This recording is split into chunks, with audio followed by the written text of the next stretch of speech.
শরীর তার একটা লং মার্চের ডাক দেবার মতন অবস্থা ছিল না, কিন্তু দেশের ডাকে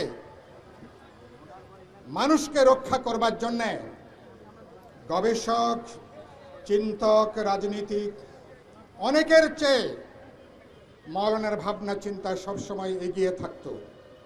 তিনি বুঝতে পেরেছিলেন ফারাক্কাবাদ, কালকে দেখলাম আলমগীর ভাই বললেন আরেকবার করে, ফারাক্কাবাদ মরণ ফাঁদ।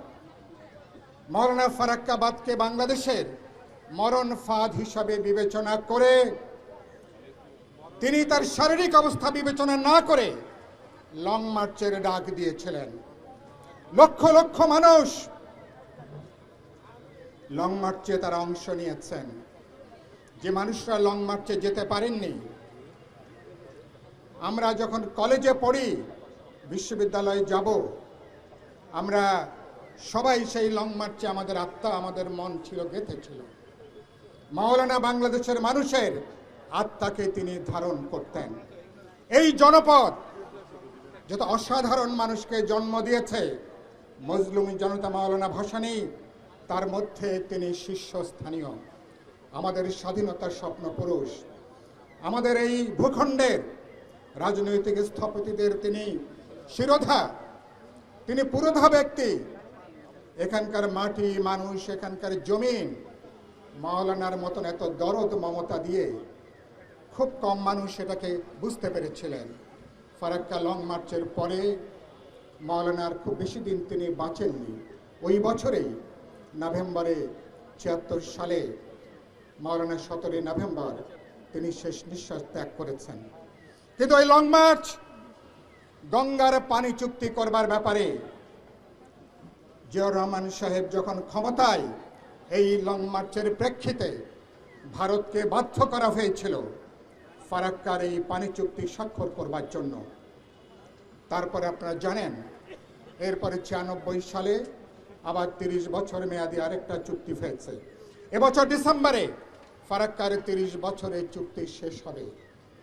আলমগীর ভাইরা এখন সরকারে আছেন, বিএনপি সরকার গঠন করেছেন, কিন্তু এই ডিসেম্বরে বাংলাদেশের ন্যায্য হিস্সা নিশ্চিত করে পুনরায় আমরা এই চুক্তি নবায়ন করব কিনা, কত বছরের নবায়ন করব, বাংলাদেশ ন্যায্য হিস্সা পাবে কিনা, এখনো পর্যন্ত বিশেষজ্ঞ পর্যায়ে গুরুত্বপূর্ণ কোনো আলাপ আলোচনা শুরু হয়নি।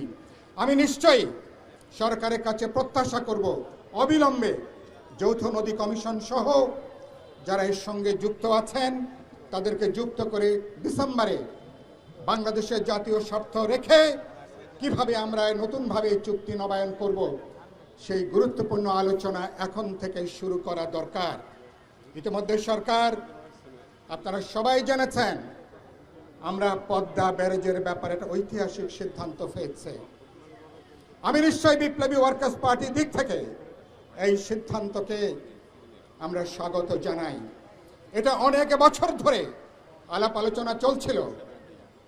এখানে আলী নওয়াজ খৈয়াম এখানে নাই, তিনি কিছুদিন আগে, কমাস আগে তিনি আমাদেরকে নিয়ে একটা অসাধারণ গুরুত্বপূর্ণ প্রোগ্রাম করেছিলেন, সেখানে আমরা সবাই উপস্থিত ছিলাম। এটা আমাদের ২০-২৫টা অঞ্চলের ওই সমস্ত জেলার, শুধু জেলার কেবলমাত্র নদীর নাব্যতা নন, আমাদের মাটি, পানি, আমাদের কৃষি ভিত্তিক যে সভ্যতা তার সাথে যুক্ত।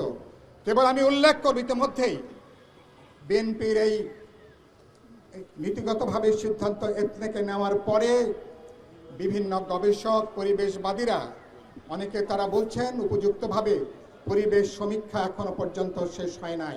এর পরিবেশগত সমীক্ষা আমি নিশ্চয়ই দেখতে চাইব। সরকার কার্যকরীভাবে এই চুক্তিটা শুরু করবার আগে যে সমস্ত উদ্বেগগুলো তৈরি হয়েছে, উৎকণ্ঠা তৈরি হয়েছে, পরিবেশগত সমীক্ষা সহ কি কি নেতিবাচক প্রতিক্রিয়া হতে পারে, নিশ্চয়ই এটাকে যথাযোগ্য বিবেচনা, গুরুত্ব এখানে তারা প্রদান করবেন। দুই হচ্ছে তিস্তার অববাহিকার আমাদের পানির যে প্রশ্ন, আমরা পানির একটা সুষ্ঠু ব্যবস্থাপনা চাই। গত ৫৫ বছর ভারতের খেয়াল খুশির উপরে আমাদের দেশটা আজকে চলছে। ৫৪টা নদীর পানি প্রবাহে তারা অন্যায়ভাবে, অন্যায্যভাবে, আন্তর্জাতিক রীতিনীতি লঙ্ঘন করে একতরফাভাবে উজানে তারা পানি প্রত্যাহার করে চলেছে। এটা কোনো সৎ বন্ধুত্বের কোনো নমুনা না, এটা ভ্রাতৃত্বের কোনো নমুনা না। এবং একইভাবে তারা এখন দেখলাম আবার নতুন করে মেঘালয় থেকে শুরু করে ওই অঞ্চলে নতুন করে উজানে আবার তারা বাঁধ তৈরি করবার পায়তারা করছে। আমরা তিস্তার পানির যে উপযুক্ত ব্যবস্থাপনা, সেই ব্যবস্থাপনার একটা মহাপরিকল্পনা সরকার অনেক দূরে এগিয়ে গেছেন। নিশ্চয়ই আমরা দেখতে চাইব জনগণকে যুক্ত করে তারা এই পানির ব্যবস্থাপনার ব্যাপারে একটা টেকসই দীর্ঘমেয়াদী একটা পানির ব্যবস্থাপনার ব্যাপারে আমরা উদ্যোগ শুরু করতে পারবো। এবং এই সরকার তারা এ ব্যাপারে একটা নীতিগত সিদ্ধান্ত নিয়ে তারা যদি এই সরকারের আমলেই বাস্তবে তারা যদি কিছু পদক্ষেপ গ্রহণ করতে পারেন, দেশের মানুষেরা নিশ্চয়ই স্বাগত জানাবে। কিন্তু একটা কথা পরিষ্কার করে করা দরকার, আমরা পদ্মায় ব্যারেজ করি, তিস্তায় পানি ব্যবস্থাপনার আমরা ব্যবস্থা করি না কেন, কিন্তু ভারতের কাছ থেকে পানির যে ন্যায্য হিস্সা, এই দাবি কোনোভাবেই ছেড়ে দেওয়ার কোনো প্রশ্ন নাই। এই দাবিটাকে গুরুত্বের সাথে জোরদারভাবে এই দাবিটাকে জাতীয় পর্যায় থেকে সরকারি উদ্যোগে যৌথ নদী কমিশনে এই দাবিটাকে উত্থাপন করা দরকার। কিন্তু আমি লক্ষণটা ভালো দেখছি না। এতদিন ধরে ভারতের কেন্দ্রীয় সরকার মমতা ব্যানার্জির কার্ড তারা খেলে আসছিলেন। যখন আমরা তিস্তার পানির শেয়ার দাবি করি, আমরা তিস্তার চুক্তি করি, বলছেন মমতা ব্যানার্জির জন্য নাকি এই চুক্তি করা যাচ্ছে না। পশ্চিমবঙ্গের নির্বাচনের পরে বিজেপির হিন্দুত্ববাদী সরকারে তাদের এখন রাজ্য সরকার গঠন করার পরে এখন নরেন্দ্র মোদীর মমতার কার্ড খেলার কোনো সুযোগ নাই। এখন সরকারকে, বাংলাদেশ সরকারকে পরিষ্কার করে বলতে হবে চুক্তিটা হবে ভারত সরকারের সাথে, বাংলাদেশের সরকারে। এখন মমতা কার্ডের নামে নতুন কোনো কার্ড, নতুন কোনো ইস্যুকে কোনোভাবেই বাংলাদেশের মানুষ আমরা বরদাস্ত করব না। অগ্রাধিকারের মধ্যে এনে এটাকে কাজটা শুরু করা দরকার। আমরা দেখছিলাম গত 2-2.5 মাস সীমান্তে হত্যা বন্ধ ছিল। কদিন আগে পর্যন্ত আবার বিএসএফ 2 জনকে হত্যা করেছে।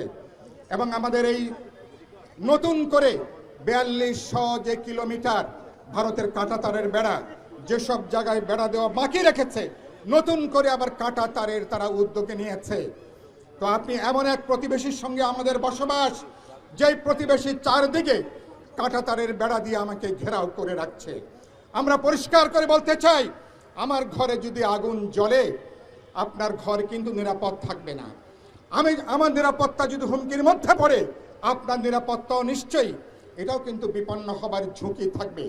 আপনার হাতে যদি 10টা কার্ড থেকে থাকে, আমাদের হাতেও 2-3টা কার্ড আছে, এগুলোকে বিবেচনার মধ্যে নেওয়া দরকার। শুভেন্দু অধিকারী তার যে হুমকি এবং যেভাবে পশ্চিমবাংলায় আজকে মুসলমান সহ সংখ্যা লঘুদের জীবন মাল যেভাবে আজকে নিরাপত্তাহীন, আমার আশঙ্কা বাংলাদেশে নতুন করে রোহিঙ্গাদের মতো নতুন করে বাংলাদেশের অনুপ্রবেশকারী হিসাবে চিহ্নিত করে এই মানুষকে তারা বাংলাদেশের অভ্যন্তরে ভারতের নাগরিকদেরকে তারা আজকে পুশিং করার কোনো চেষ্টা করে কিনা খুবই সতর্কতার সাথে বলতে চাই। কিন্তু এদের কোনো উস্কানিতে আমরা পা দেব না। এরা সাম্প্রদায়িক উস্কানি তৈরি করবার চেষ্টা করছে। আমাদের মানুষ গত 1.5 বছরে আমরা কোনো উস্কানিতে পা দিইনি।